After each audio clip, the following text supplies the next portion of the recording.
call the midwives, do the back pressure. Guys, guess what?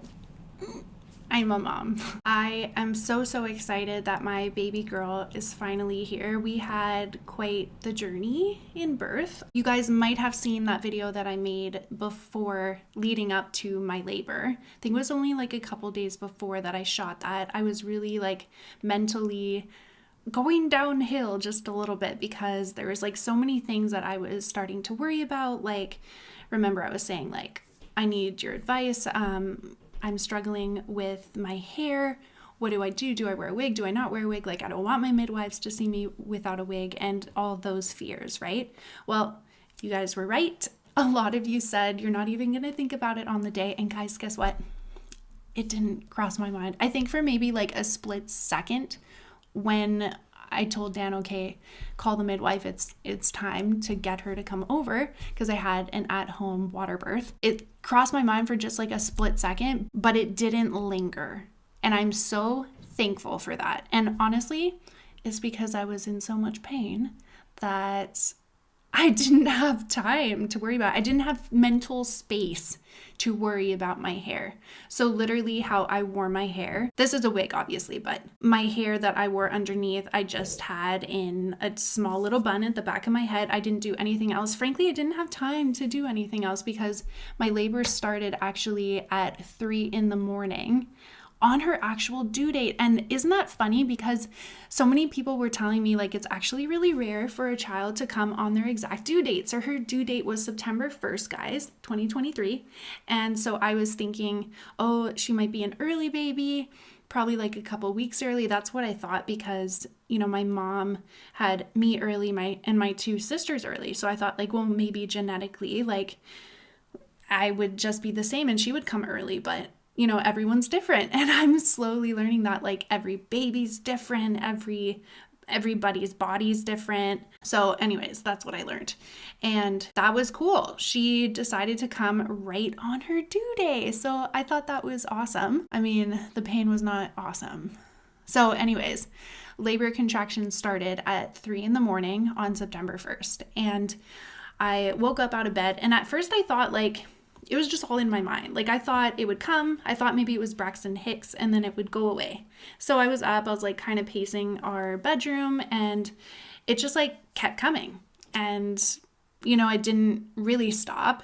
Of course, there was distance in between each contraction at that point because like it had only just started. So I think it was probably like, I don't know, I want to say like maybe 7 minutes apart at that time. And so I woke up Dan and I was like, okay, I think I might be in labor. I'm going to try to get more sleep though, because that's what my midwives told me. They said, especially with first time mamas who are giving birth, that one of the things that ends up putting them in the hospital is because they become so exhausted when they're attempting the home birth. And that's what I wanted. For people who went to the hospital and you know, did all the things there. That is amazing. For me, myself, like, I hope you guys don't choose to judge me on this because with birth, like, I don't think there is a wrong way to birth a baby. I think as long as the baby is healthy and the mom is healthy and everybody's doing what they can to make sure everybody's safe, I think that's more than reasonable. I really wanted a home birth. It's where I felt most comfortable. I personally don't feel comfortable in hospitals. I get a lot of anxiety in there. So I wanted it to be at home. Even looking back, I'm so happy I had her at home. It was really nice, like after it was all said and done, to just go up to my bed and hold her and, you know, spend time with her in my own place. So anyways, that's besides the point. I didn't care about my hair. Oh, that rhymes. Really, when it came down to it, all I could think about was her and getting her out. And oh my goodness, this really freaking hurts because I didn't have like any pain things. I didn't have an epidural. Obviously, I was at home, right? But my pain management was with the tub that I had rented, the birth tub. So that was in my kitchen.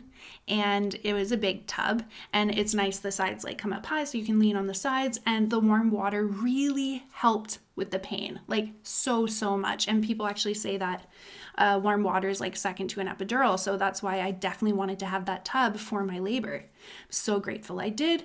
It was amazing. Just had to take a break for a second because this girl was calling for me. Anyways, I just wanted you to meet her. This is, I can't even get, you won't be able to hear me. Baby. Okay. This is Violet Eleanor Bergeron. Violet is a name that Dan and I just really liked all throughout my pregnancy. We thought it was unique. We thought it was a really beautiful name. We wanted to call her that. And then the middle name Eleanor came, we probably thought of it like just a couple of days before she was born actually, and it's after my great-grandmother. She was very sweet, such a kind lady, loved her very much. And so we thought that it was a pretty special name for our first daughter, whom we love so much. Okay, let's go give you back to Dad. Okay, I'm back. Guys, I tried to get her in the video, but she's a crier, and she's a talker. She makes lots of noise. She's actually a very vocal baby. So I gotta finish the video without her or you won't hear me say a thing. All right, so where did I even leave off? So the tub, yes. So I was very grateful to be able to labor in the tub. Now, it's not the only place I labored. I also labored on the toilet. Also labored, well, I tried to labor on the bed and the couch, but I found that like I'd kind of squish in. Like when I would put my knees on it, I would squish in. And then when the contractions started hitting me, like really intensely, like when they got down to every single minute, it was so bad, guys, that like being, I don't know how to explain it, but like having my body like squish into a bed or a couch just really was way worse. Like it made it so much worse. Actually, one of the most comfortable places, obviously the tub was the best.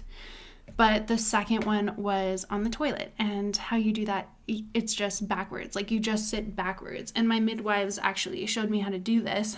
They went and they got like little foot things that you put your feet up onto.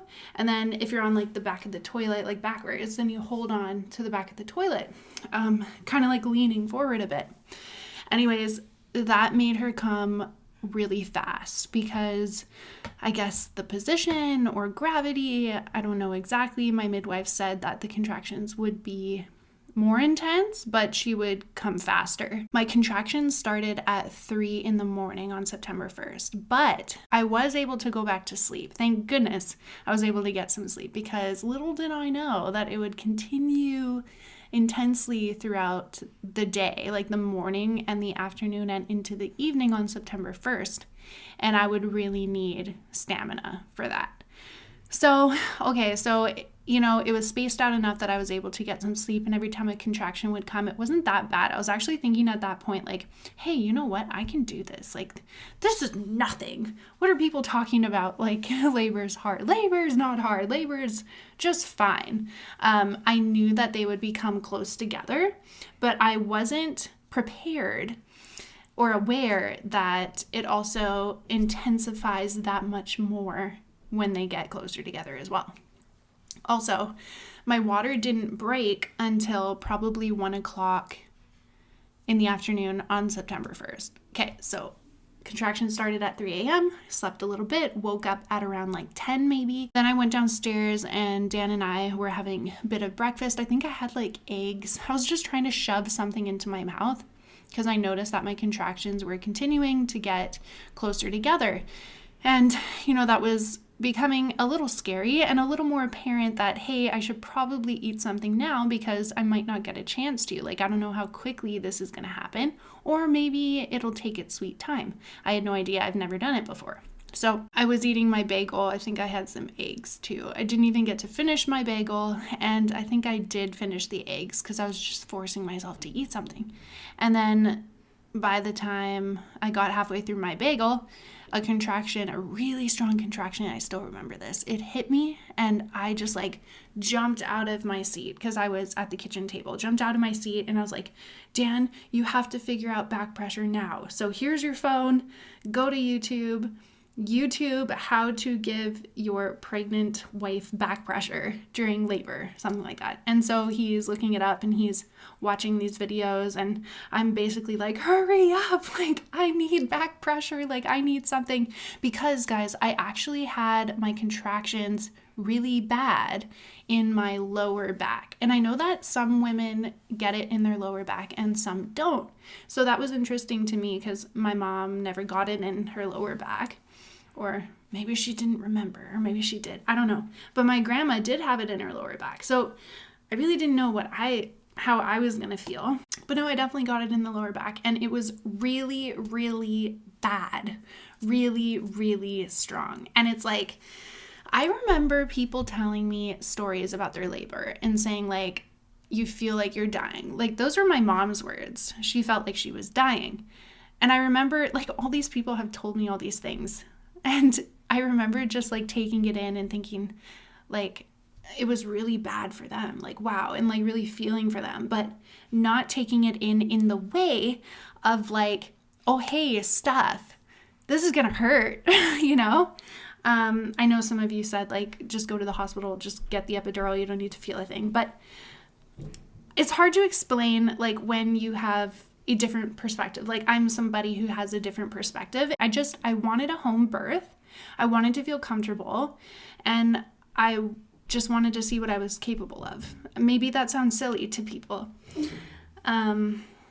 Again, like everyone has so many opinions around birth, and so I was like a little hesitant to share my story, but we're all friends here, and you know, I hope you guys will just take it for what it is. Like this was my story. It was really a beautiful moment. Like that is what I wanted. I wanted it to be a very beautiful moment for me and my small little family, and it really was. It really was.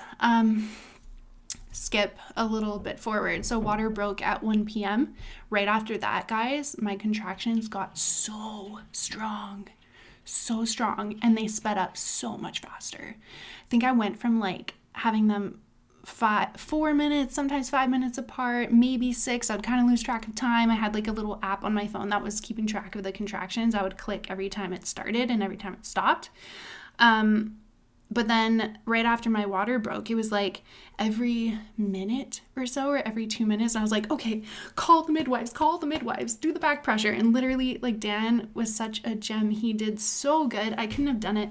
Kicked my camera again. I literally could not have done it without Dan. He was a key part in all of this. He was my rock. He was my support. I think it bonded us even more because of everything.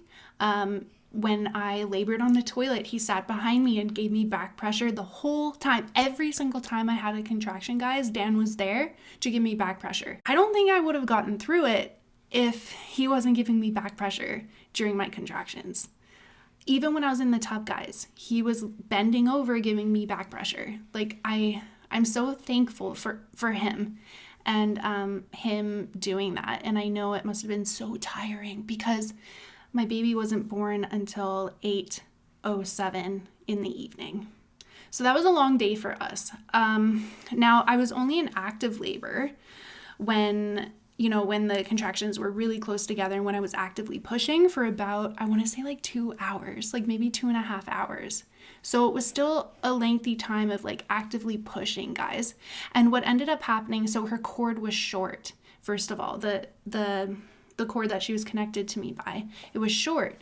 And it kind of like what it felt like was a short tether. It felt like every time I pushed, especially when I got close to the crowning, it felt like she was being pulled back in. Now, I don't know if she was because of the short tether, I'm not sure.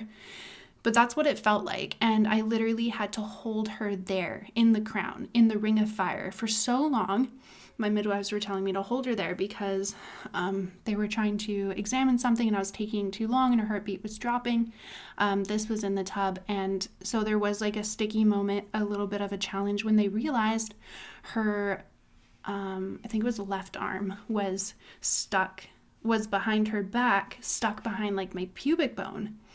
And so they were sort of telling me this and I was like coming in and out of, I was so tired at this point, guys. They even had to give me an IV with electrolytes at some point because I was like, I was really losing energy. I really needed help.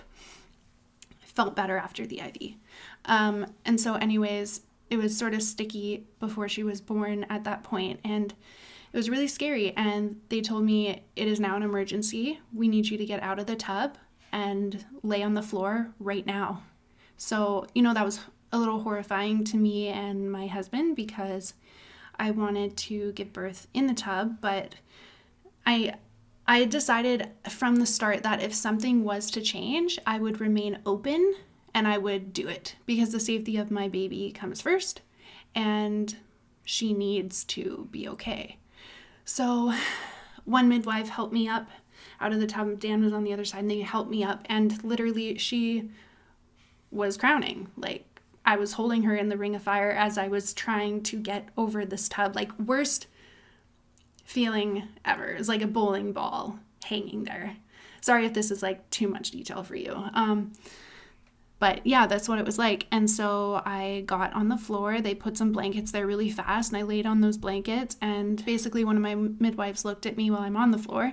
Dan had one of my legs up like this. The other midwife had my other leg up like this. It was essentially like behind my head, like my legs were up high. And my other midwife said, "This is an emergency. This is going to hurt. I'm very sorry, but I have to save your baby's life." And I said, "Do it." So the other midwife told me to push, while my other midwife had to, this is really like kind of emotional because it was really scary. I didn't think I was going to have this reaction on camera. How do I like pull it together? So essentially, like, try to skip forward here. She had to put her like whole hand inside of me and manipulate my baby's arm to come out and around the pubic bone and around. I don't know. I wasn't down there. Like, I didn't see it, but that's essentially what was happening. And the feeling, like, I was basically in and out of consciousness because it hurt so bad.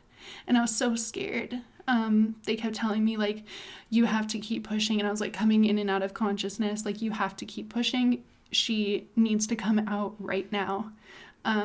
So I'll just skip to the end here.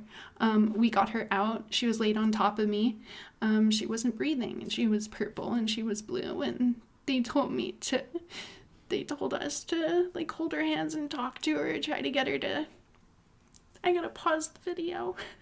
I was losing it. I had to go away. I had to have a little cry, blow my nose, and come back. So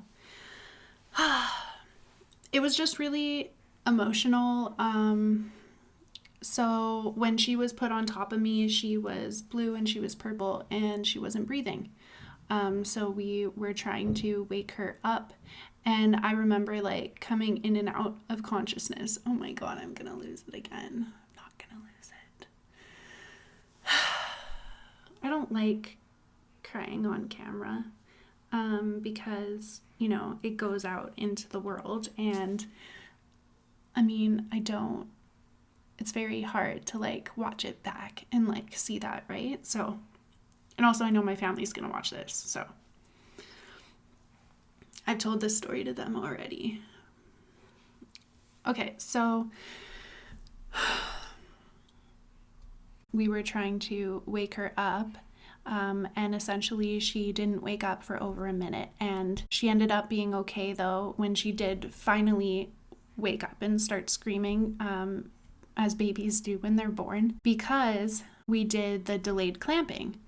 So this is what my midwives told me. So because she was still connected to me, we didn't cut the umbilical cord yet. She was still getting oxygen through that, even though she wasn't like breathing in the outside world. If she was born in the hospital, they would have cut the cord here in Calgary and whisked her away right away, where she probably would have had some damage done. They didn't tell me too much in detail. I don't think they wanted to put more trauma into that experience by telling me this alternative of what could have happened if I was actually at the hospital. But essentially, like, they would have cut the cord right away. They would have taken her away from me right away when she wasn't breathing, and they would have tried to resuscitate her. And because she didn't come to for over a minute, she would have had some damage done. I'm still grateful I had her at home. I think it ended up being the perfect scenarios out of like a terrible thing that no one could have anticipated. Nobody knew that her arm would be stuck behind my pubic bone, right? Nobody knew that it was gonna be quite like that. Everything was progressing fine up until that point. So, and then everybody just did what they absolutely could do. And they didn't have to resuscitate her. She did come to, and she got oxygen because she remained connected to me the whole time. So I am really grateful I had her at home. I'm really grateful for my midwives in their fast action and knowing what to do, and their strength in doing so, even though I was screaming bloody murder when she put her fist inside me. That was not fun at all. I felt like I was dying. It made the contractions seem really easy in comparison. I would not wish that on anybody. But baby girl Violet was fine and healthy, and the midwives were amazed. We're actually calling her like the little miracle baby because, well, she is my little miracle baby because she survived, and her skin turned pink really fast, which is good. It didn't, remain blue or anything. And they told me a bunch of things, like with what happened to her, that she might have like jaundice, and she might have like high levels of jaundice. She might have like all these other things. She might transition poorly. I wasn't really sure what transition meant. I think it means like just like getting the pink color in her and like coming in, like being a healthy baby as we move forward. They told me that she might have issues with all those things, but she ended up having none of those issues. Her jaundice levels were extremely low. She was pooping, she was peeing, she had pink color. They told me her heart rate was really strong. All her vitals were great. She just like came back really strong, as if like nothing had happened, like nothing had fazed her. And so Dan and I are just so over the moon to have her. And regardless of what like happened, I'm not emotional because it was like painful. That's like besides the point. I'm emotional because when I think back, like we might have, like just to think we might have lost her, that's just like, so I can't, because she means so much to us, like even more than she meant to me in my stomach. And that's hard to explain, but it's been, she's just over 2 weeks old now, and I can't imagine my life without her. Like, she's so special, and I have nicknames for her. Sorry, okay, pull it together. I call her sweet as pie, because she's as sweet as pie. So yeah. All right, I need to pull it together. Is this what motherhood is like? Like, you just like care so much. That's one thing that's like starting. I'm also low on sleep, guys. Like, I feel like mentally I'm not all the air right now because I'm so low on sleep. We're just doing the best we can. First child and everything. So like, what does this cry mean? What does this like sleepy cue mean? And, just figuring out all these different things. And I feel like I'm a mom, I'm like constantly worried. Like, is she gaining weight? Is she healthy? Is she okay? Like, I don't know. It's all new. So yeah, that is my story. That is her story. That's my husband's story. And just, it's a story that we won't forget. And I am still grateful for that story because it meant that she could be here with us. And if I had to go through it again, I absolutely would. Please leave positive comments if you're going to do so. I can't take negativity, guys. I would love it if you could share stories. If you are a mom and you had a story in a hospital or at home, or maybe you went into labor in the car and you popped your baby out in the car. I want to hear these stories. Put them down below. I'm going to go hang out in the comment section and respond back to all of your stories. All my love. Bye, guys.